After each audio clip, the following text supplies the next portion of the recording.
ओम नमः शिवाय। ओम नमः शिवाय।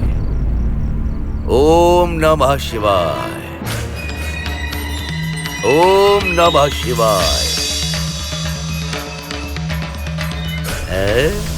ओम नमः शिवाय। ओम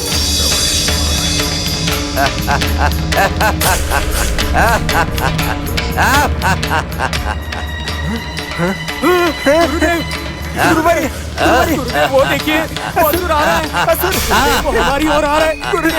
गुरुदेव, वो देखिए, वो असुर हमारी ओर आ रहा है। गुरुदेव, असुर आ रहा है।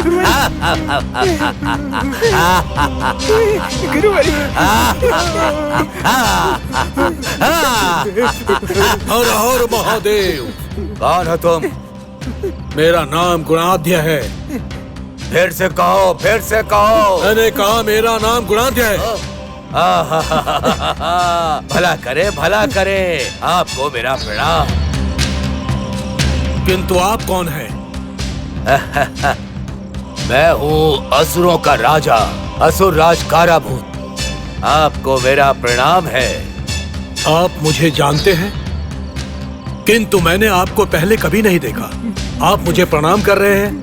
आप ऐसा क्यों कर रहे हैं? मैं एक मानव हूँ, आपका और मेरा कोई संबंध नहीं है, फिर भी आप मुझे देखकर प्रसन्न हो रहे हैं। मुझे इसका कारण बताइए कारबुत। मैं यहाँ भगवान शिव की पूजा करने आया था। आपको मेरा प्रणाम। गुरुवर, शिष्य डरो मत, डरो मत। ये हमारा शत्रु नहीं है, अपितु मित्र है। ये सत्य है। मैं यहाँ महादेव का ध्यान कर रहा हूँ। आइए मेरे साथ। चलता हूँ। देखो शिष्यों, आप दोनों यहीं रहो। जल्दी से आइए। जी जी। चलिए।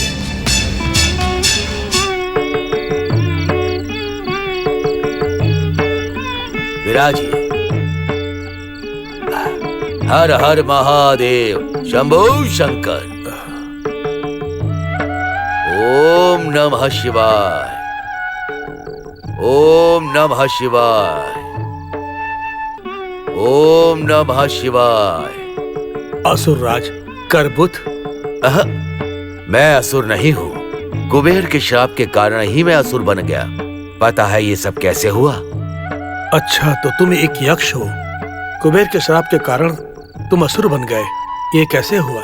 ये एक बहुत ही विचित्र घटना है। मैं आपको बताऊंगा।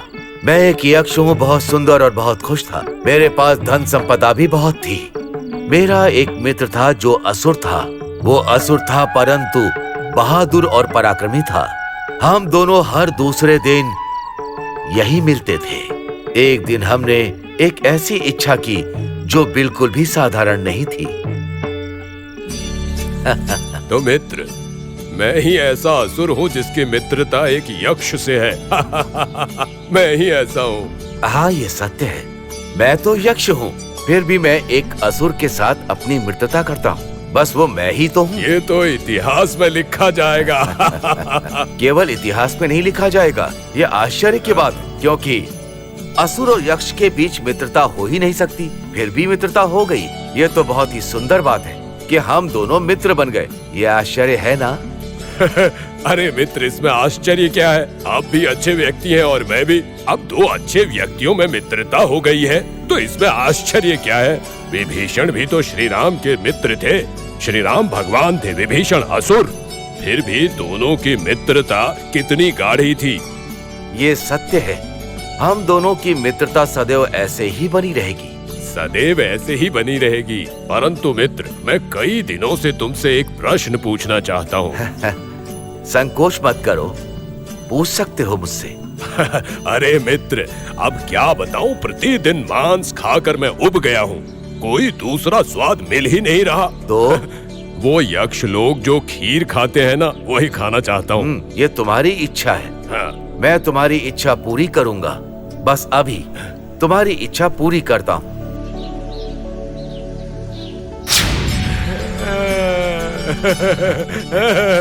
लो। अच्छा अच्छा, बहुत ही स्वादिष्ट है। मैं तो तृप्त हो गया। तुम्हारी इच्छा पूर्ण हुई ना? हम प्रतिदिन यही खीर खाया करते हैं। तुम भी इसे पेट भर के खाओ। सच्चे मित्र हो, तुमने मेरी इच्छा पूरी की। समय आने पर मैं भी तुम्हारी इच्छा पूरी करूंगा। हे मूर्ख, दारबुद, तुम यक्ष हो और तुमने असुरों के साथ दोस्ती की है और तुमने यक्षलोक की खीर भी इस असुर को खिलाई है। पापी, मेरा श्राप है, तुम भी अब से असुर बन जाओ और इस भूलोक में रहो। प्रभु, मुझसे भूल हो गई, मुझे क्षमा करें प्रभु। तुम क्षमा के लायक नहीं हो, अपने श्राप का अनुसरण करना होगा। प्रभु कुबेर।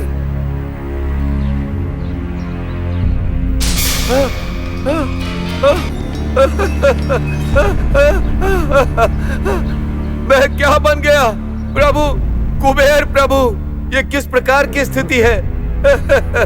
मेरी स्थिति देखो मित्र, मेरी स्थिति देखो। मेरे मित्र, मेरे कारण ही तुम्हारी ये स्थिति हुई है मित्र।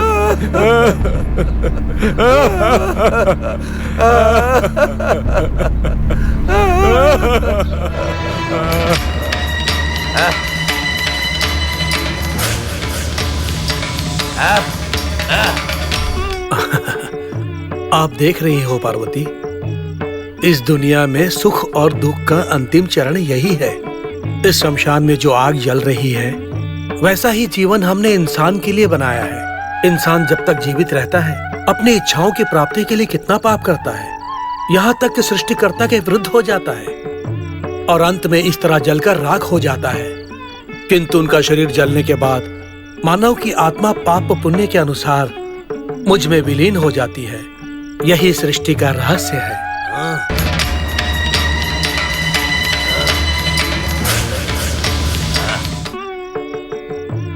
प्रभु, आपको संपूर्ण सृष्टि को सुख और संतोष देना चाहिए था, परंतु आप दुख और कथनयान, स्वार्थ और क्रोध देकर एक दूसरे से द्वेष करने पर बहुत विवश करते हैं। अंत में उन्हें चिता में जला दिया जाता है। आप उन्हें अमर क्यों नहीं बनाते? यदि ऐसा किया तो मनुष्य भगवान बन जाएगा और फिर वो हम पर आक्रमण करेगा और फिर हमारे अधिकार और हमारे दैवेत्य पर प्रश्न उठाएगा।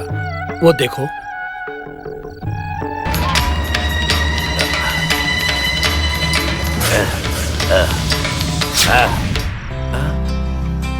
प्रभु, तुम कौन हो और ये क्या कर रहे हो? प्रभु, मैं यक्ष करबूत हूँ। करबूत? यक्ष के रूप में हो तुम, परंतु असुरों के रूप में क्यों? माता, मेरी कथा बहुत ही दुखदाई है।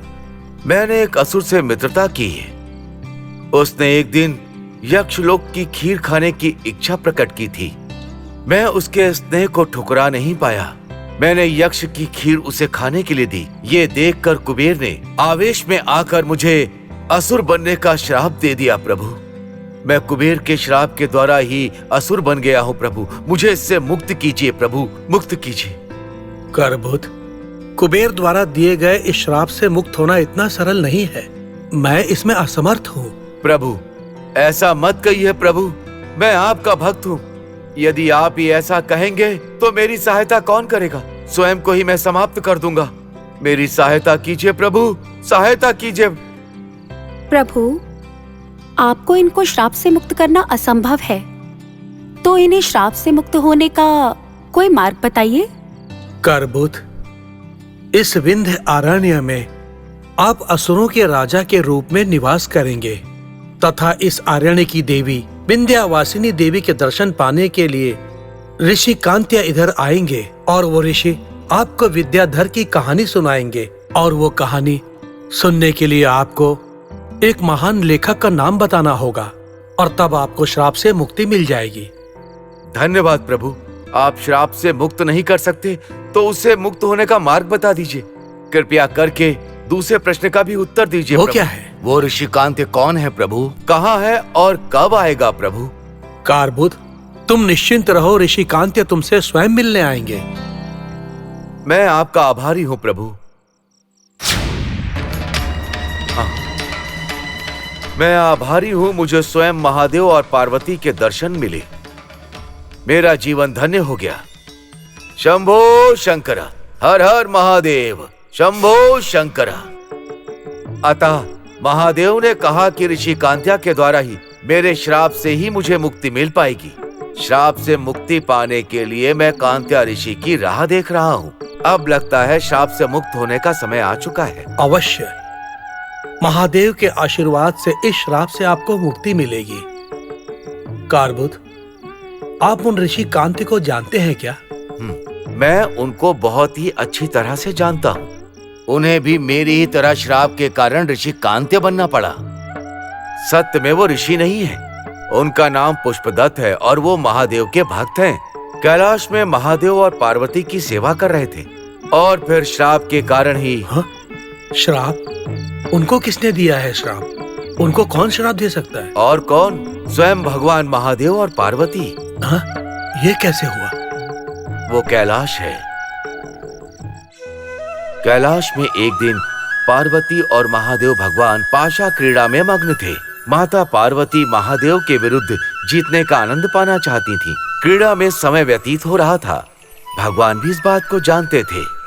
कुछ समय के उपरांत महादेव ने पार्वती माता को रोक दिया। क्या हुआ प्रभु? आपने मुझे क्यों रोका?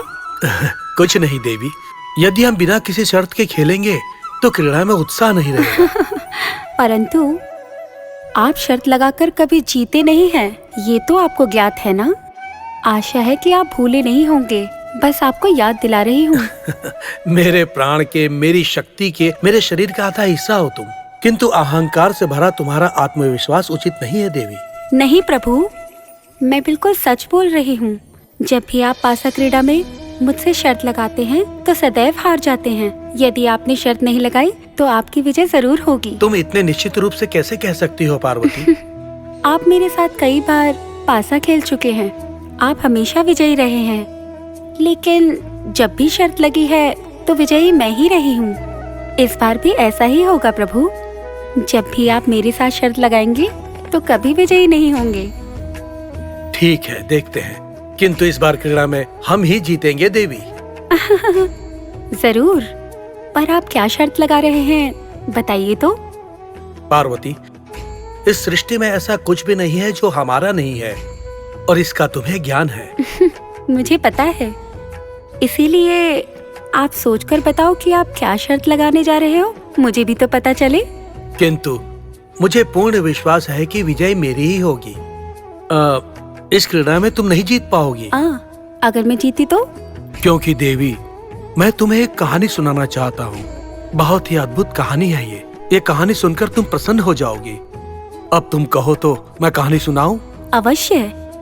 क्या आप वास्तव में मुझे दिलचस्प कहानी सुनाएंगे क्या? तो चलिए खेलते हैं।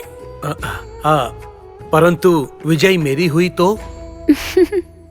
मैं आपको ऐसी कहानी सुनाऊंगी जो बहुत ही रहस्यमयी और अद्भुत होगी। आपने कभी नहीं सुनी होगी प्रभु। ठीक है, ऐसी कहानी जिसे मैं नहीं जानता और आप वो कहानी जानती हैं। यदि आप हार गई तो आप हमें वो कहानी सुनाएंगी। हाँ, मैं आपको सुनाऊंगी प्रभु। ठीक है, चलो खेलते हैं, क्रीड़ा शुरू करते हैं। ठीक है, 4 और 6। ठीक है। भृंगी, आदेश दीजिए माता। हम एकांत में समय बिताना चाहते हैं। किसी को भी अंदर आने की अनुमति मत देना, ये मेरा आदेश है। आदेश का पालन करूंगा। आश्चर्य है, 4 और 3।